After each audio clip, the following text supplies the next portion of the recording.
All right. Hey, guys, what's going on? My name's Chris Hawkes, and this is your Best Life Defined. Hope you're doing great today. I'm feeling pretty good. I feel kind of feeling energized. I've been feeling energized. I had a little bit of a lull the other day. I'm not sure exactly why, but I got back up on the horse and started rolling hard again. I think those moments seem to get shorter and shorter and shorter. I remember I spent about my whole life feeling that way in that pit, just grinding it out, hating everything about my life, even if I picked it.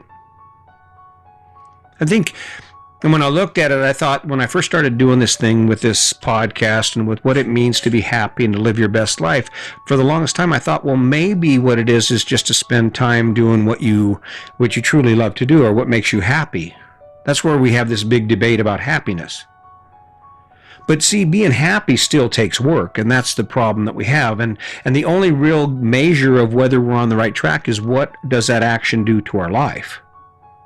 I mean, I started out with this analogy when I was first started working on this. I was talking about, well, you should do what makes you happy, which in my opinion means that I should be able to go sit by the pool every day, drink beer until I fall asleep, go to a Hardee's or wherever and get some fast food, go home and pass out on my couch, right? And according to that explanation or that definition, basically I've accomplished everything I need to do, right? Doing what makes you happy. You see the problem with that, right? The problem is that there's an obligation to ourselves because we are given this moment. We are given these days, this thing called life, to actually do more with our life than that. I think we are obligated to make it better, or at least not make it worse, right? Even if you're sitting where you are right now and it's pretty tough, how do you justify making it worse? And people say, well, I'm working all the time. I'm working all the time. Well, you are going to work all the time. And I guarantee no matter what you do or what your choices are, you're going to work for those choices. No one escapes it.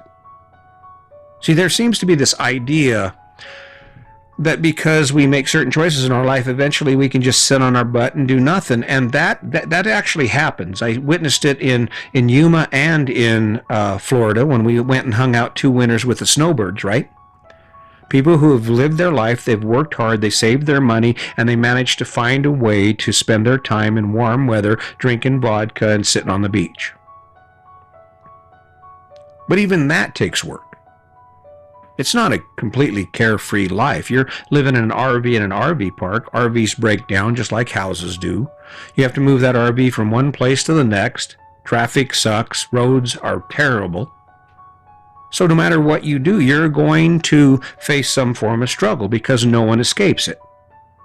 See, this is where we get confused. We take a look at people who are immensely successful, and there seems to be this idea that they just live these carefree lives and they just do, whatever they want to do. And I suppose there's a point when that's true. But there's a characteristic about immensely successful people that most of us don't recognize. And that is, they are busier and they work harder and they do more things and more diverse things than you or I do. That's why they live a different life. That's why their life is full of things like money and fame and success and energy. There's a list, the list goes on. Have you ever noticed that the more famous and the richer people are, the more they grow and the more they continue to acquire and to learn and to do things that most people will never ever attempt? Look at Oprah Winfrey, look at Will Smith. Look at any of these leaders, these people who sit back. Look at the Kardashians, my God. You know why they're so successful? Because they spent their time trying to figure out what it takes to be successful. To achieve that goal, right? To be ultra rich, right? To be ultra famous. And just like you, who wakes up at 5 in the morning, grabs your coffee, heads out the door and grinds your life out every day, or does what you have to do to support the choices you've made, these rich people, these famous people, they do exactly the same thing. The only difference is, unlike you, who chose the blueprint that you were given called the American Dream, these people started out there. These famous people, these really immensely successful people started out there and then said, oh, no, I don't think so. This is not working for me. That's kind of the funny thing about it. I get criticized. My wife used to cringe when I would mention the story about lawn, about no one eats lawn, right? Because that was the turning point moment for me. I was out mowing my lawn after my dad had died, and I'm looking at why I have a lawn and how much I hate it. And then I asked myself the question, why the hell am I doing it? These people who manage to seem to excel at the things they do, there's some commonality between them. First and foremost, the things they chase are inspired by their love for the things they chase. The things they are willing to go after, and that struggle they're willing to face is connected to what they love, what their dream is, what fires their rocket. If you have an endless supply of fuel, you can go forever, right? When you look at your life, how many things in your life actually compare with even the most simple adventure? Hiking to the top of a 14er or riding a raft down the Arkansas River in Canyon City, right? Average day doesn't challenge you one bit. Sure, in the beginning, get a new job. Sure, you got to learn a lot of stuff. It's kind of exciting, kind of scary, kind of energizing, but it isn't long before it's good job, bad job. Rolled in, learning everything, all excited, and now you just show up every day and go through the motions. You're not going to escape. You will never escape the struggle. You're going to wake up every day and have to do something every day. I do that. I wake up every day. Sometimes this morning because of my birthday, I slept in. I slept in until 6:30. Yep, slept in. And then I got my butt out going, and I headed out, and I did my workout, and I worked on a podcast and got everything lined out, got one posted, and now I'm sitting down here, and I'm working on this. See, there's a perception that because I'm retired, I get to hang out and do nothing. I'm working harder than ever, and the only difference is I'm working hard at things that inspire me, that I believe are going to make my life better. Is it easy? No, it sucks. It sucks. But you do it. And the reason you find the energy to do it is because it's connected to who you are. So looking back at your life, looking at what you do every day, you can do it till you die. You can do exactly what you're doing now until you die. And if you don't step up and say, what can I do better? Where can I take this? What thing would I love to do that I don't see myself doing right now? Or I'm not doing, I don't have access to it. Doesn't have to be this. You don't have to be me, you need to be you. And then do it. That's simple. Because you're going to struggle. You will face struggle till the day you die. Just like I will. And you're not in control of that. Because life does not stop for you or me. Life doesn't stop. The universe doesn't stop because you're tired or you just want to take a break. The universe will just walk right past you. And even when you're hanging out on the beach, you still got crap you got to do. So the question is, if you're going to struggle every day and you have no way to escape struggle, then why wouldn't you struggle for shit that actually makes a difference in your life? Actually gives you some sort of reward for all the hard work you're putting in. You don't have to be where you're at. You don't have to stay where you're at in any place or any aspect of your life. You don't have to stay there. You choose to stay there. Because you're not spending enough time thinking about where you could be, getting excited about it because it's someplace you'd really love to be.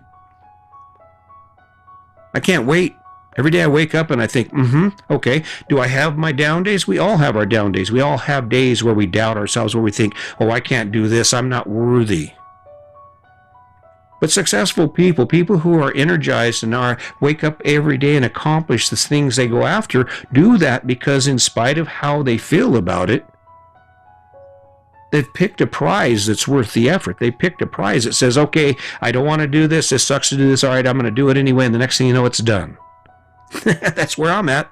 200 podcasts. Thank you very much. 200 times I've showed up here every day, one day after the other, to do what I said to myself I needed to do in order for me to accomplish my goal.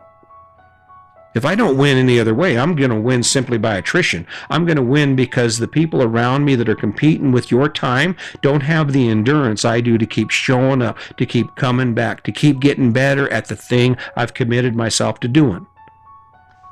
Pretty simple, ain't it?